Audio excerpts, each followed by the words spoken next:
Welcome back to week 4, lecture 1 of the course, The Nature of History.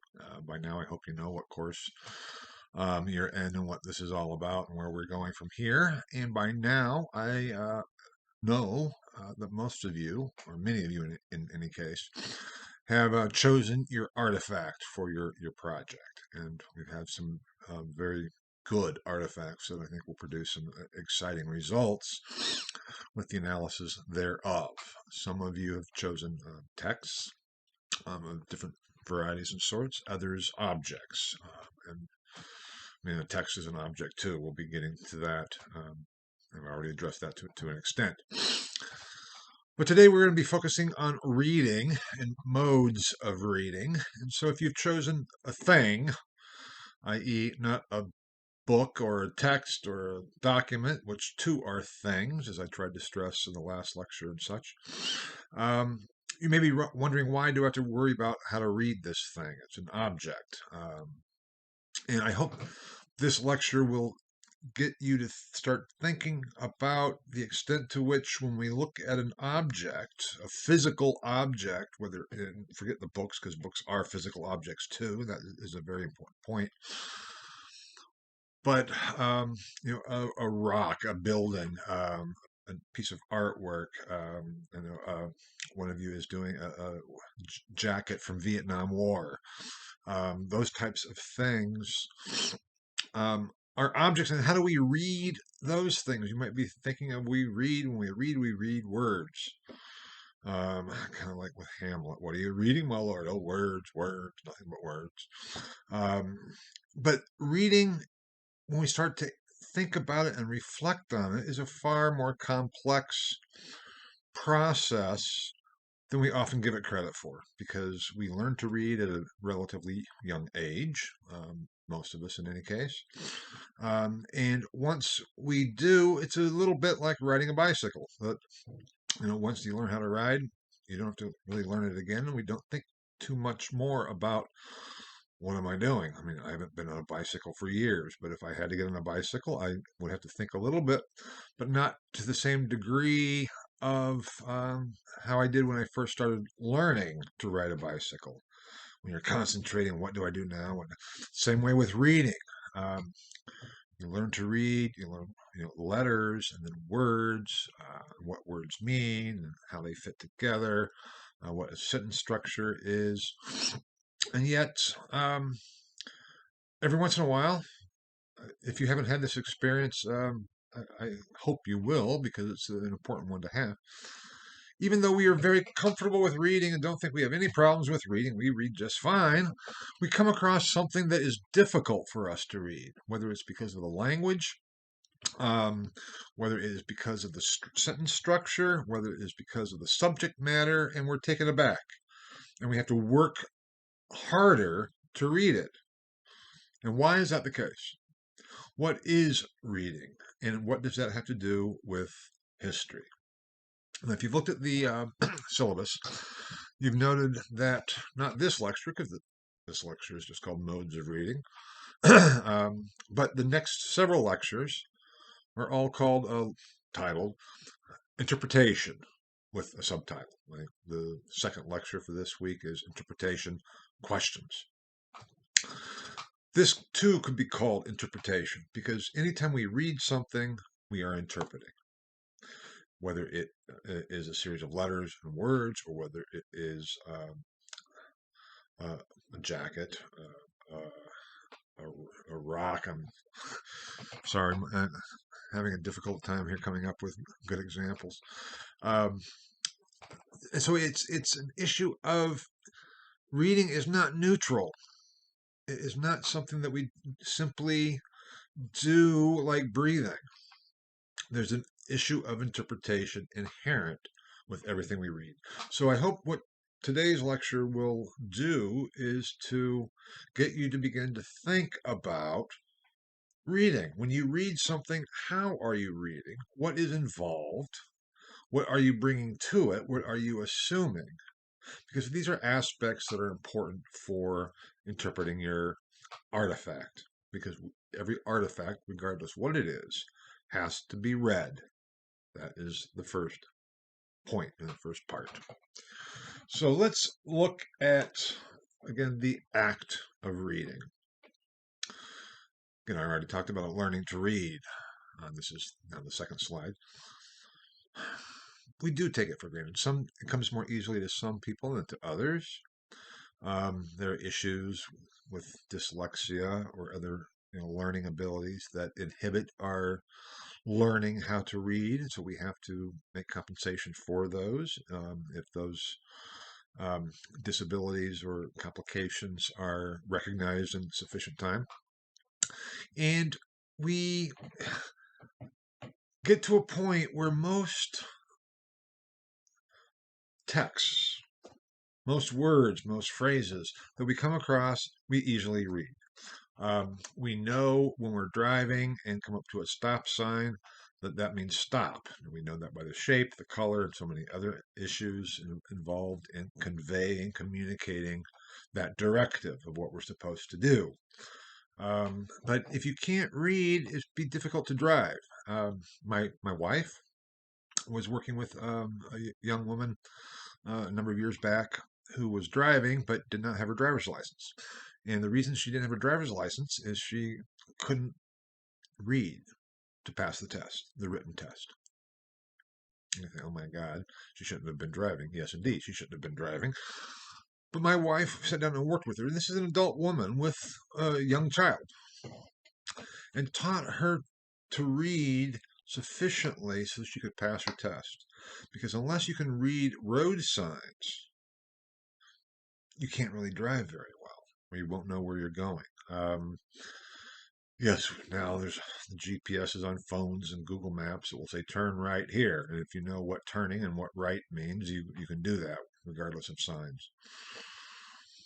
But reading is a basic part of life in all aspects.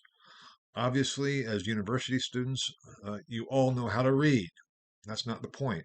The question is, how do you read? And are you aware of what you're doing when you read? There are different types of reading, and this is kind of what I said in terms of modes of reading, different ways of reading. And I have up here in terms of the act of reading, when we isolate reading as a phenomenon, or I should say phenomena, because there are different ways of reading. We begin to see that it is an act that we engage in. We perform the act of reading. It'd be like walking. We don't really think much about walking, but if we start to analyze what happens when we walk, and if we study the physiology of it all, and we could, figure out why perhaps some of us have problems walking. Now, I probably would assume that most of you don't have problems walking. I do, based on my age and my physical condition. I've had 2 hip replacements and I have problematic feet. And so walking for me is actually a chore and painful and rather difficult. I mean, I know how to walk. I'm not in a wheelchair or anything. And I don't expect to be anytime soon. I certainly hope I won't be in anytime soon. My legs work, but they don't work the way they did 20 years ago or 30 years ago in any way, shape, or form. So walking is one of those acts that we engage in, usually without much reflection, unless we have to go for a long walk. If we want to say, okay, hey, I'm going to walk the mini marathon. That might take some reflection to say, okay, can I do that? Can I train for it? Things like that. That's different from just walking across the street. And in that case, when we walk across the street, we don't really think about what we're doing. The same thing with reading. When we simply read for pleasure, if that is still something that people engage in these days, I'm going to read a book just because I want to read a good book. How many of you have read a good book recently? It's not for a class, or could be for a class, certainly. I don't want to make that dichotomy that reading for courses can't be pleasurable, but just for the fun of it. And I'm not talking about reading, or watching it online or having someone read it to you, but read it for yourself. Reading for pleasure is something that many people do, and some people don't like to because it's more difficult for them to read than others. We have readers and not. My wife is a reader. She loves to read anything and everything. I read what I need to read or want to read for my research. Every once in a while, there'll be something I get into and will love to read. I just had a kind of a binge reading episode with the All Souls trilogy.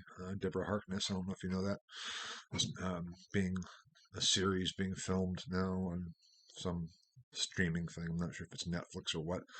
And I started watching it and thought it was really stupid at first, but then kind of got into it. And I thought I want to read the books.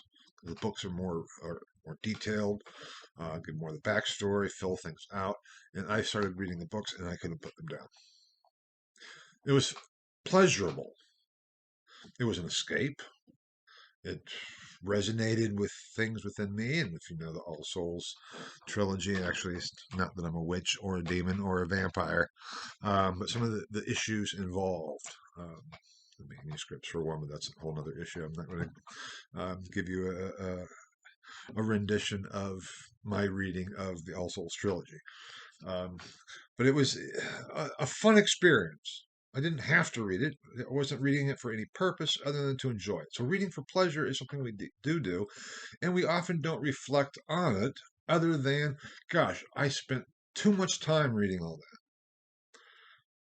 I didn't get things done that I was planning on getting done, hoping to get done because I was indulging myself in reading rather than golfing or going out with friends or whatever else we might do for pure pleasure.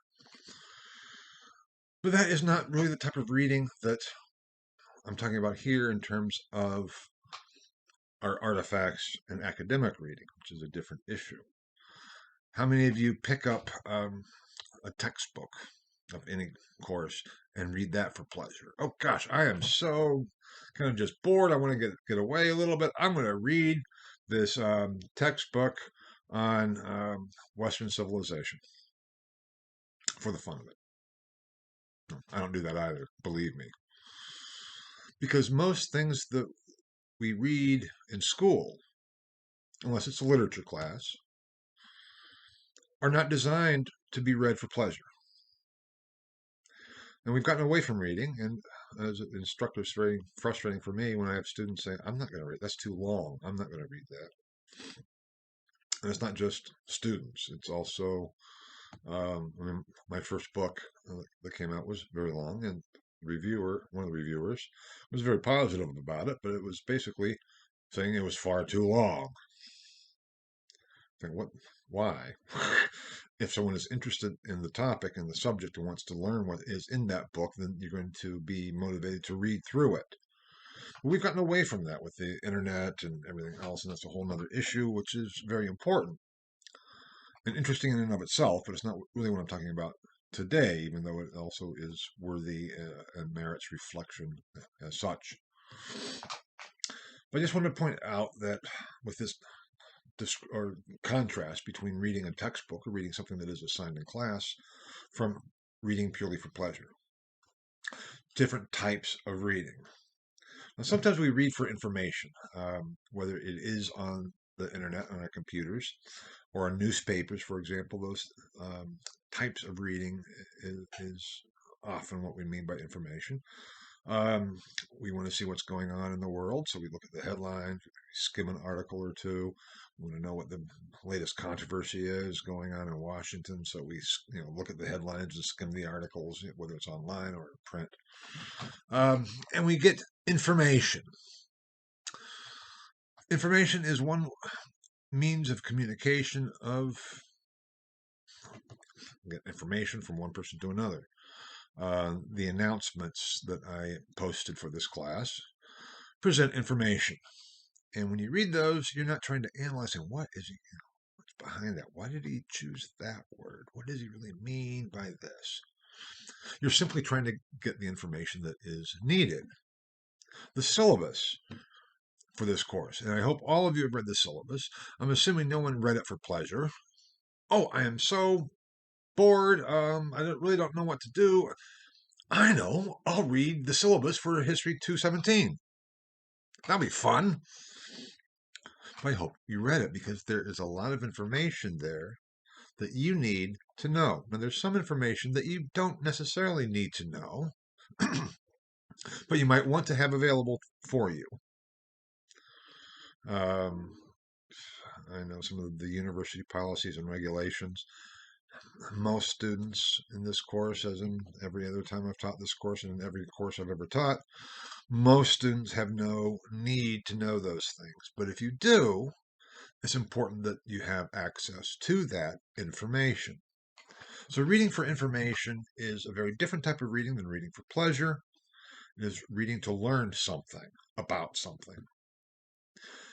And in the courses that you are taking, have taken, are taking at IUPUI, reading for information is an important part of that. Now, again, literature courses are a bit different because you're reading literature, which can be pleasure reading, but you're approaching it in a different way than you would be if you're not even worried or thinking about it. I would think, but that's another issue in any case. So, different types of reading necessitates different acts and different skills, different levels of attention, and different questions that we bring to it. When we are reading a novel, a story that we're really excited about, our mind fills in and expects something to happen.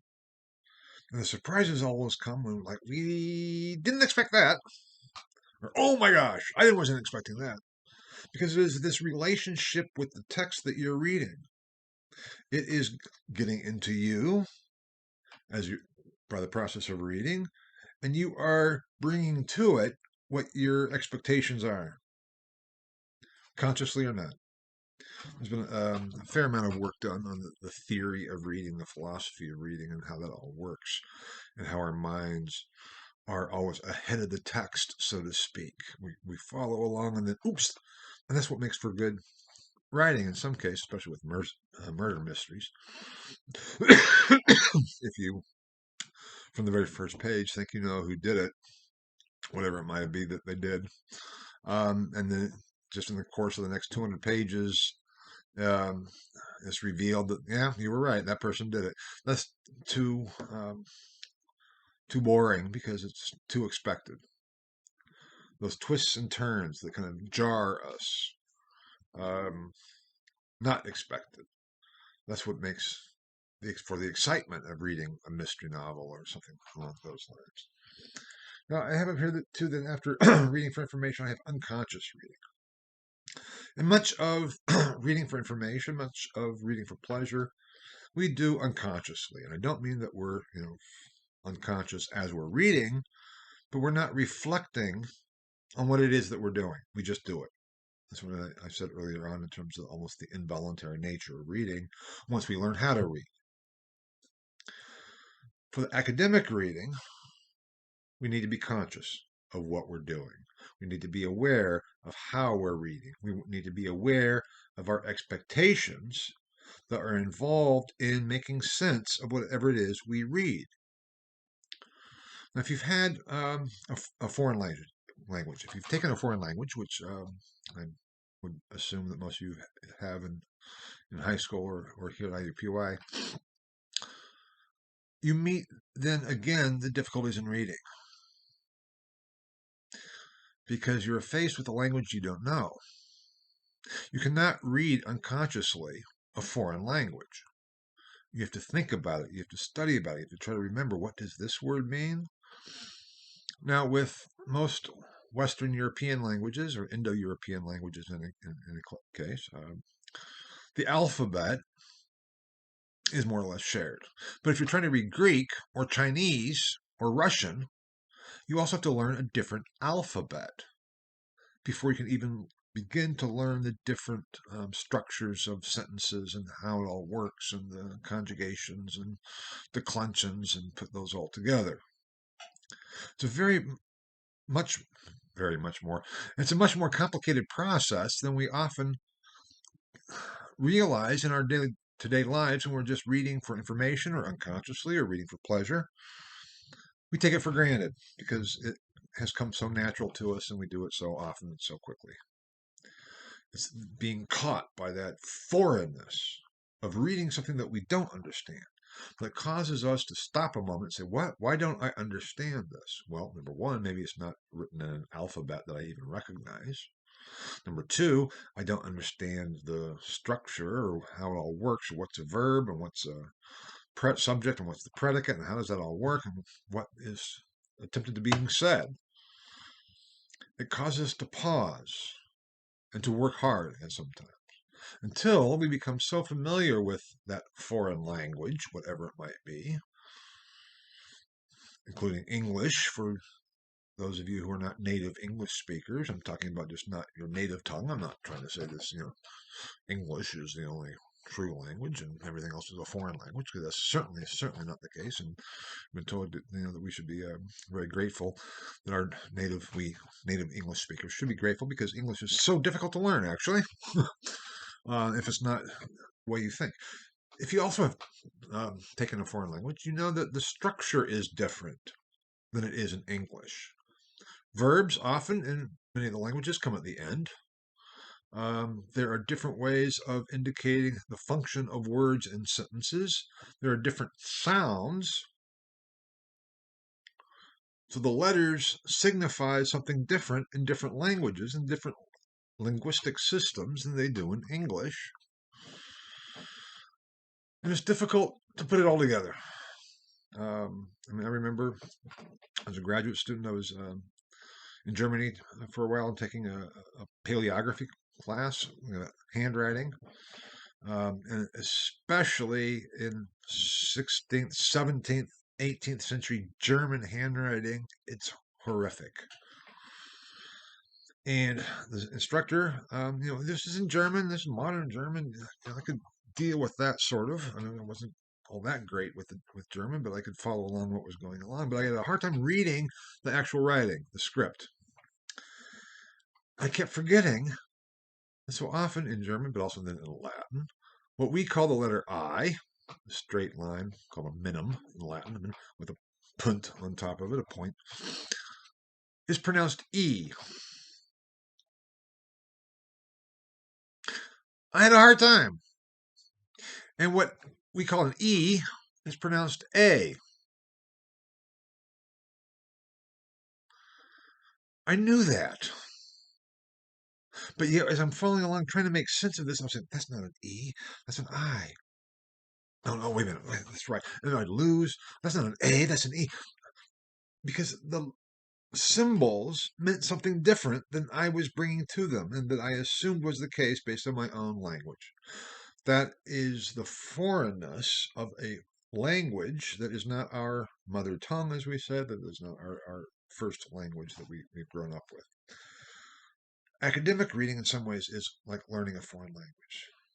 We'll be getting there because we need to be aware of it. And the problem, in my view, that's so often is inherent in scholars and in scholarly interpretation is scholars have read their sources unconsciously. They're not aware enough of the foreignness of those sources to work on it. They assume they know what it means because of what the letters or the words signify to them. And they don't stop to ask, what did this mean to the person who wrote this? Now, if we can begin to see that reading in the common day sense is not necessarily an issue as long as you can read sufficiently to get around in life. Academic reading, scholarly reading, is a different type of phenomenon. I have up here awareness of our assumptions. In order to read in a scholarly fashion or an academic sense, we have to be aware of what we assume these signs and words mean. Words mean different things in different contexts. I'm assuming most of you are very well aware of this. Meanings change over time. They assume different connotations than they had at an earlier period in a different cultural, historical context. And if we simply transfer without translating a term or a phrase from one historical, cultural context into our own, we're going to misunderstand significantly. So often that is probably the biggest error historians make, this is me claiming this, is we say, here I am here in the present and I'm reading, I'm reading this. I know what that means. Well, you may know what that means to you, but whoever wrote this, it means very different. Just here's a very typical issue is I'm so gay. Now today, that has very different connotations than it did in the early 1800s. If I said I'm so gay in the early 1800s, it'd be, oh, good for you.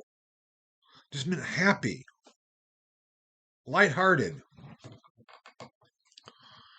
It means something very different now. If I was not aware of the different meanings and connotations that that word has today and was using it in that older sense, I'm going to get myself into all kinds of trouble. And vice versa. If I simply assume that that word, which I know what it means today, referred to the same thing in a previous chronological, cultural, historical period, I'm going to misunderstand that text. So there's this divide that we have to be aware of what we assume words mean. We have to be aware that what we assume letters signify for us today was not the case in the past, and sometimes not all that far in the past. Think of how words have changed and developed. New words included within Webster's. I mean, Webster's every year talks about the new words that they've added. Language is an evolving, changing thing. And we have to be aware of where that evolving, changing cultural thing is today and where it was when we're reading something that was not written today or that we're not reading today. Now, that can be a very difficult task, especially the further back we go. In some ways, it makes it more difficult the closer we are to the present because we assume even more that we are on the same page, so to speak, in terms of what the words mean, what the letters mean, what they signify. That's where all these assumptions come in. We have to question our own assumptions in order to even begin to read anything from the past because it's in a different historical, cultural context.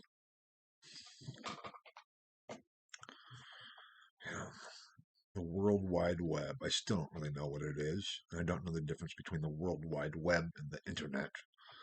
I think I've seen that there is a difference, but I'm not sure what it is. But I remember, I was old enough, remember in the late 80s and 90s when they first started more generally talking about these things. I thought, what? An internet? A World Wide Web? I had no idea what it was referring to. And there's all kinds of other examples. I'm sure you can think of some yourselves. But words that signify something today that didn't exist in the past, even if the word did. I mean, I knew what the word world meant. I knew what the word wide meant. And I knew what web meant. But putting those together, I had no idea. I knew what net was. I knew what inter was as a proposition. Internet. Yeah, but what is that? Is it a way of, a net within a net that fishermen especially use so they can trap certain types of fish? That's the kind of thing that we have to try to get at as historians trying to read, quote unquote, the past. I have up there then, this is the third slide in terms of being aware of our assumptions, which is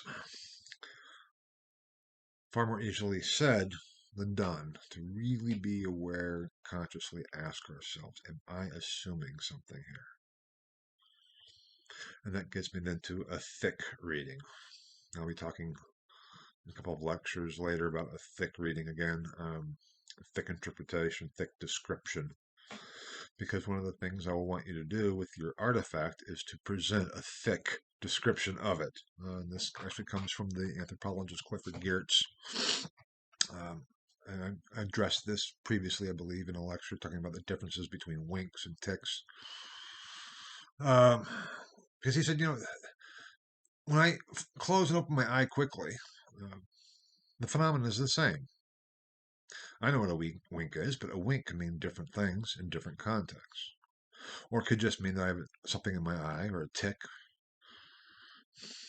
How do we, as historians, distinguish, as observers, the difference between a tick or having something in my eye and a wink? There's all kinds of clues for us. I don't think any of us, or we rarely misinterpret winks as being simply ticks or ticks as being winks. We might think someone is winking at us and they're really winking at somebody else. But we know sort of what they mean. But to someone who's not in that immediate cultural context, it's very different. Even today, winks might mean different things in different cultures today around the world than they do to us. So it becomes very difficult. So you have to be very precise and detailed in describing whatever it is you're attempting to interpret and understand. And we have reading and reading for. I can read a text of the past. Okay. Let's say I'm going to take as my artifact, that'll be too difficult, Declaration of Independence. Okay. Relatively short. I can read it. And if any of you are using that as your artifact, and somehow I think that somebody sort of is, or close to it, and maybe the other class, my J495 class and this class are very similar, at least at this point. Reading and reading for. Reading is you look at the text, the object of the text, whatever it is that you're reading in and of itself. Reading for means I am looking for something. You can say, isn't that then biased reading? Reading for? Of course, every reading is biased. I'll be coming back to that, but because bias just means from my perspective and point of view. We cannot escape bias. Everyone is biased. What we can try to do is be aware of our biases, being aware of our assumptions, that which we bring to whatever it is that we're reading. Reading for, in this sense, is I say, okay, I'm not going to be looking at the entire Declaration of Independence. I'm actually wanting to analyze and study the concept of equality. So I'm going to look at this document, not as such, but as what it might reveal about equality in the colonies in the late 18th century. That's what I mean by reading for. We could look at a cathedral, and maybe I'm trying to read this cathedral, interpret it. What did it mean? How did it function in society? But maybe I'm interested most of all in the sculpture. So it's not that I ignore the whole thing. I just am focused on the sculpture. So I'm reading for the sculpture. When you are analyzing your artifacts, you need to be aware of the distinction between reading and reading for. And if you are reading for, what is it for which you are reading? What is that? Is it simply to confirm what you want to show and prove? Because that is not legitimate reading for. Reading for is a way of focusing our reading on the foreignness of the object. I don't want to get I don't want you to be confused here. Reading for is not looking for the answers that we already know. It's not what's called confirmation bias. It is focusing on particular aspects of an artifact to answer the questions that we have. Because artifacts can answer so many different types of questions. I know one of you, I think I mentioned this, used this example before, a Vietnam War jacket. I think it was her uncle, one of you's uncles. And this is just because I think she just wrote me, I think it was a she, just wrote me most recently and asked if this would be okay. So it could be fantastic. How do you read that thing? Well, partly you have to be aware of what it is that you're reading it for. And you're reading it for this course to produce a paper. Yes, yes, yes. But you can read it in terms of what does it say about the individual who wore it. You could say, what does it say about the army who provided it? What does it say about the structures of the military service that determined how it should be? There's all kinds of different ways of looking at it in terms of reading for that can help squeeze information and meaning out of that artifact so that that artifact can serve as evidence for a variety of different arguments. Every thread almost could have meaning depending on how far one wants to go. And the same with any text. Um, it's can be very complex. And the only reason I want to bring this up to you today is again for awareness. So you don't simply say, okay, how do you read this thing, whether it is a longer text? How do you read the Declaration of Independence? How do you read the Constitution? How do you read Virgil's Aeneid? How do you read, Hitler's Mein Kampf? How do you read whatever it is that you are reading? And there are different ways of doing it. And reading for is not, again, reading into. That's a different issue. I don't even have a section here on reading into because that's what we want to avoid as historians to the extent that we possibly can is reading into. We have to read out of. I have up there the web of readings. When you're approaching your artifact, whether it's a book or an object or whatever, again, with books also being objects, there's not simply one way of reading for. You're not limited to that. There's nowhere in your assignments or on your final paper that says, answer the question, what are you reading for? But I want you to think about it because that is getting at what meaning can this artifact have that will allow you to say something in terms of answering your research question. You can't make it up.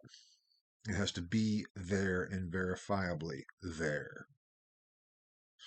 That's the evidence part of it. And in some ways, the more different ways you can read it for XYZ, that's going to make it a richer piece of evidence than simply if you're just reading it for X. Now, the web of readings. There are different ways, different means of readings, and they all kind of work together. And academic reading, in some ways, the more complex the web with which we read, the better chance we have to discern meaning. Meaning is not a given. We have reading texts and artifacts. I've been talking about this most of the lecture. What does it mean to read? Well, think about it. When we look at a page in your textbook, let's just take that from reliable sources. Let's even take the cover from reliable sources. What are we doing when we read that? I mean, on the surface, we may not really know what the authors are getting at by reliable sources, or even with the preposition from reliable sources. But we understand what the words mean. It's not a problem for us, I'm assuming, for any of you to read that first page of the cover.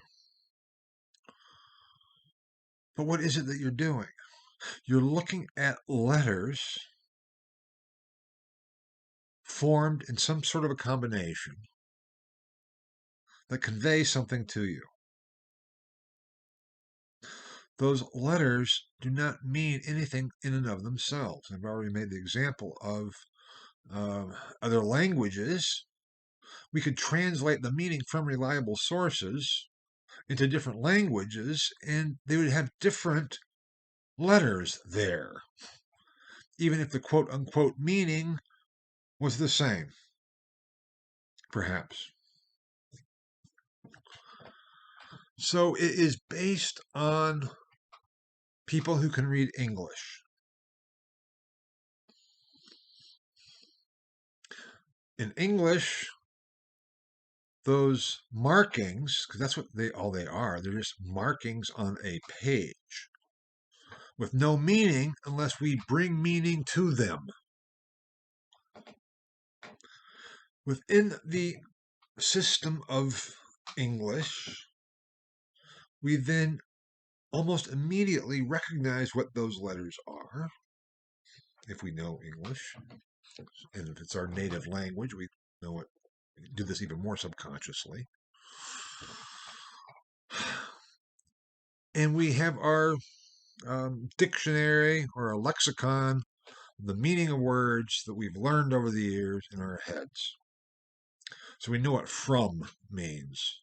We know that is an F, and it's kind of bigger than the others, so we know that's a capital F. And why? That's a convention, and the titles are capitalized.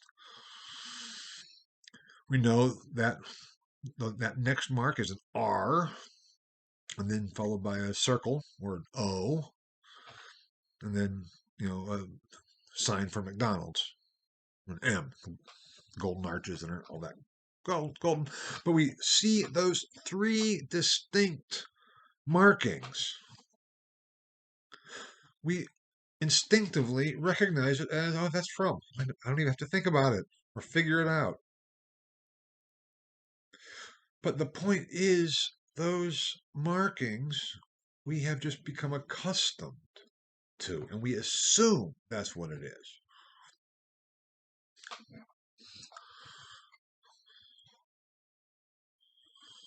Trying to think if it was ex fontibus vere. Veris, sorry. Ex fontibus veris. That would almost be the direct quotation or a translation into Latin from true sources, or true verus, vera is an adjective, and then the ablative, which it is with the preposition ex. It's veris because it's in the plural. So ex fontibus veris. If you know the language, is that an accurate translation? Well, it depends on what some of the connotations are. Certainly the markings are different. You see, yeah, but the meaning's the same. Why? We make so many assumptions. We assume that all you have to do is that there's some meaning there.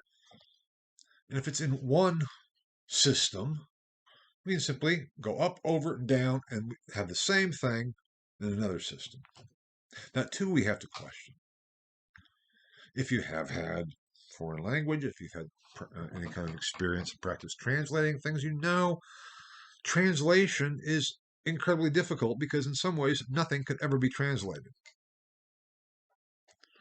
Not thoroughly, not completely. Approximately, yes, okay. But it's very difficult to express something in a different language that is going to be the same as what you expressed in the first language. in terms of dictionary meanings, okay.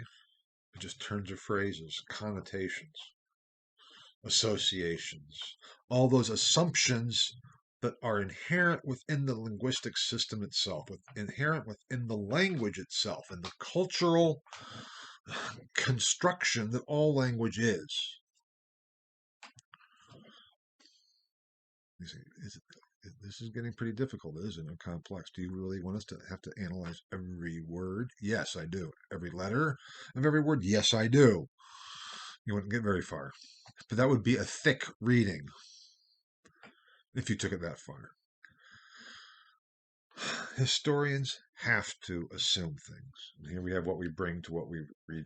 We have to assume things. Otherwise, we would never get anywhere because we'd be analyzing every single mark on every page. The question is, what can we assume, quote unquote, safely, reliably, and what do we need to question? And sometimes the biggest, most important historical discoveries are when we question the assumptions. It's a tall order. We have to realize that there is a distance, a foreignness to everything we read, everything we interpret and look at. There is a foreignness. And the only thing that makes it seem like it's not foreign is our assumptions and what we bring to it. And that is what we need to question. Always. This is a jacket. I'm sorry for keeping to use this one example. This is a jacket. How do we know it's a jacket? Well, because it's a piece of cloth material. It's even wool. If it is, we can analyze that. It's made out of wool. It's dyed to a green color. There are patches and things that are added to it. It is such and such dimensions. It was cut in a certain way, seemingly to be worn over the body, at least over the arms and shoulders. Why? Why was that needed? Are there other objects, artifacts like it? Oh my gosh, there's thousands and thousands. Are they all exactly the same? Well, when we start looking at them, no, they're not all the same. Exactly. In a general sense, maybe. What is it there that no one else has seen? What is it about this particular artifact that might reveal something that no one else has noticed or even questioned or dared to ask about before? Now, I'm not saying that some huge new discovery will be made from analyzing the Vietnam jacket or any of your other artifacts, but there could be. That's the excitement. The further you delve into it, the greater the possibility of discovering something that no one else has seen or noticed. It's exciting. Or certainly can be. I think it's exciting in any case. I hope you will see the excitement of it. That can only be possible if we question the assumptions, not only the assumptions that we have learned to put together about this thing and how we talk about it, the assumptions that we have inherited in terms of our language and our culture and what we think about it, to our own assumptions that we bring to it, our own knowledge, our own views of the world, of everything else, and question them. They're things and texts, two different points, reading things and reading texts. It's the same process as in terms of a phenomenon. If I'm reading a page in the text or if I'm reading a physical object, but again, I keep saying a page in the text is a physical object. We see something, some type of marking, some type of sign that signifies something. Started out early on, one of the early lectures talking about signs and signification. That's what we're getting at here. every artifact that you will have, and I mean here that each one of you have all of them together, every artifact is itself a sign and probably contains numerous signs. What do all those signs signify?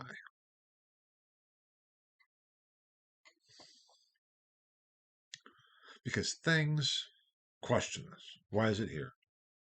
Whether it is um, a piece of wool that is kind of coming unraveled a bit from a jacket. Why is that there? Why is the jacket here? Why was it made out of wool? Those are signs. Or whether it's the letter A or ah, depending on context, that marking. That's not a universal marking for that sound. Written language signifies spoken language, and spoken language changes. And what does it all mean? We assume, and the more we assume, the blinder we are to the meaning contained therein and the significance of what it is that we're looking at. So if you are using a text as your artifact, or if there's text on your artifact, I know one of you is using a campaign pen from Eugene Debs in 1920. I'm assuming, I haven't seen it yet, but I'm assuming that there is writing on that, even if it's just a word or two. What do those markings signify? What does the object itself signify? And how does it do so? Why does it do so? We cannot assume that this thing, X, signifies A. What makes that? It's called signification, and signification is based on the cultural understanding. We're not talking about natural signs. I think I said that when we see fire or smoke, we can say it must have been a fire. That is a deduction from a sign. Yes. What we are, and that too is interpretation, but still that's based on experience and everything else. But what we are doing is looking at constructed, made artifacts by humans. What went into them? What was the meaning given to them? What do we see out of it? How do we give meaning to it? In some ways, far more importantly, what was the meaning that the makers, creators, users brought to it? Because that's what we're trying to get at. The meaning in the past. If we have our reading and writing, reading and history, reading and writing of and in the past, and history as reading. If we consider what it means to read sufficiently, enough, and reflect on it, we begin to see that reading is extremely complex. And as historians, it is perhaps the most important thing that we can do and not take reading for granted, because we will miss it. We'll miss the meaning, we'll miss the understanding, which is the point of what we're trying to get at. Our reading of something is one thing, but whatever artifact there is that we are looking at and trying to read, whoever created it was also a reader and was creating it and reading it as it was being made. You are reading your paper as you're writing it. You are reading your assignment as you are writing it. You are creating meaning and bringing meaning to it. If I gathered everybody's final paper, put them in an archive, and then 50 years from now, a historian comes along and says, I want to look at these papers. What do they mean? If That historian in the future simply reads these papers as, okay, these are student papers, and God, ha ha ha, look at that. They don't know really what they're talking about. What is this? Why is this important? What was, this Professor Sack doing here, having them write about mundane objects? That is denying your voice. That is assuming that there's not a voice and meaning there. As you are writing and creating your document, your text, your artifact, about your artifact, you are bringing to the whole process your own analysis, interpretation, the meaning that you have discerned, that you have seen. And by writing it, you've created something that is there and available for others to interpret and read and get more meaning out of it. Now, the point to this is that just as what you are doing is this creative process, creative, analytical, investigative process to create this document, to communicate the meaning of this artifact within your understanding, to answer something about your research question. So did every creator of every artifact that has ever existed bring meaning to it. Reading and writing are more or less the same, just two different sides of a single coin. I have up here reading and writing of and in the past. It is a double process. We have the thing itself. I may have already done this analogy or illustration, or tried to. It's a lot better in the classroom so I can draw it on the board. I draw usually all over on the board. Here's a little bit more difficult. Maybe I should try to get something to draw on behind me. I'm not going to draw on the wall. Anyway, here we have this loop, this interpretive loop of reading. Here's the thing, and we're over here. We're over here. So we read like this, and we go around like, and we think about it. We read, we reinterpret, we read more. We come and try to figure out what this is all about. But we also have to realize that whoever created this was doing the same thing, bringing things to it, putting meaning into it, so that whatever this product was, it would signify to the person who created it what that person was hoping or intending that it would signify and therefore mean in its own context. As we come along and say, what is that? Because we don't have access to what was in this person's head who did it. That's what we want to know. We want to know, why did this person create this thing? How did it function? What was its purpose? What did it mean? How did they understand it? It's the past readings that we are most interested in. And the past writings, whether it is, building bricks, whether it is weaving a piece of clothing, whatever it is that humans make, whether they're aware of it or not, there's a whole world of meaning that goes into that. And that's what we want to understand as historians looking back, because the only thing that exists is not the people who made them. We can't ask them. We can't say, okay, well, tell me what it was like. I mean, we can do that today if we go to a foreign culture again, and whether that is a foreign culture for Indiana could be Illinois. For southern Indiana, it could be southern Indiana. It could be the East Coast. Could be the West Coast. It could be North Dakota. It could be South Dakota. It could be Florida. It could be Louisiana. It could be any. There's different cultures all over, as well as then in other countries. And today we could go to another country, meet somebody, and say, "What is it like? What are you doing here? What's the meaning of all of this?" And they could tell us. And we'd probably get as many different answers as we would from the people that we talk to. That's the challenge of the historian. And we can't go and talk to the people.